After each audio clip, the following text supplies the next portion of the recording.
Good day. I am Melissa, Spiritual Director at Rockland Centers for Spiritual Living. Welcome to New Thought Media Network's Black History Moment. Did you know that the Lone Ranger was a Black man? Yes, his name was Reeves. In 1838, nearly a century before the Lone Ranger was introduced to the public, Reeves was born into slavery in the Arkansas household of William S. Reeves, who relocated to Paris, Texas in 1846. It was in Texas during the Civil War that William made Bass accompany his son George to fight the Confederacy. While serving George, Bass escaped to Indian Territory under the cover of night. The Indian Territory, known today as Oklahoma, was a region ruled by 5 Native American tribes who were forced from their homeland due to the Indian Removal Act of 1830. Upon arriving in the Indian Territory, Bass learned the landscape and the customs of the Native American tribes, even learning to speak their languages. After the 13th Amendment was passed in 1865, abolishing slavery, Bass, now a free man, returned to Arkansas, where he married and went on to have 11 children. After a decade of freedom, Bass returned to the Indian Territory when U.S. Marshal James Fagan recruited him. The deputy marshals were tasked with bringing in the countless thieves, murderers, and fugitives who had overrun the expansive 75,000 square mile territory.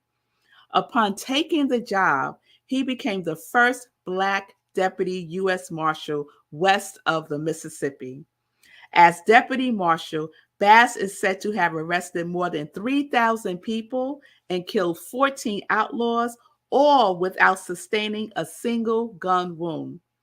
Bass found himself in numerous stranger-than-fiction encounters.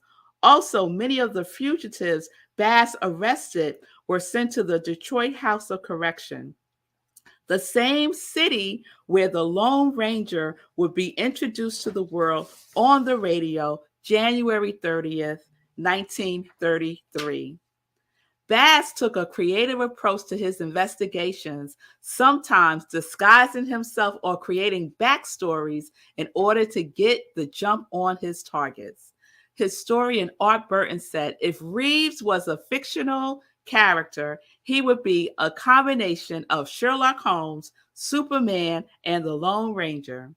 The legendary lawman was eventually removed from his position in 1907 when Oklahoma gained statehood. As an African American, Bass was unable to continue his position as deputy marshal under the new state laws.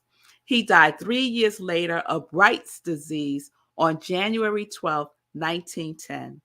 While the truth about the Lone Ranger may remain a mystery, the story of Bass Reeves remains an inspiration for the real life heroes of this day. There you have your Black History Moment. Here is a prayer for racial healing.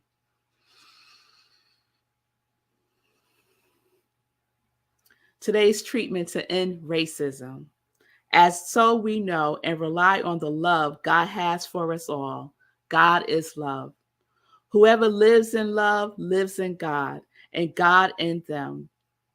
The highest name for God is love. I put my attention on all that all-embracing love now, and I am lifted in love. With the love of God firmly established in my mind, heart, and actions, I speak this word of power now. God as me is a vortex of love. This love ripples out from me to ignite the experience of love in others now. In that love, no prejudice, hatred, or discrimination can exist. Those things have no eternal foundation and must melt away in the heat of divine love.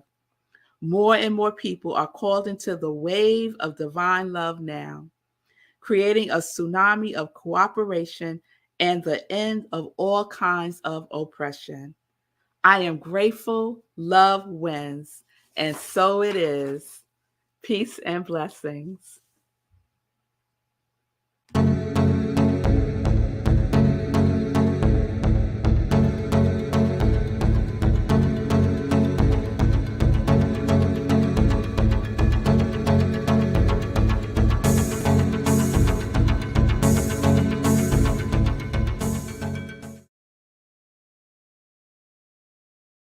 On behalf of everyone at New Thought Media Network, thank you for being a member of our virtual family.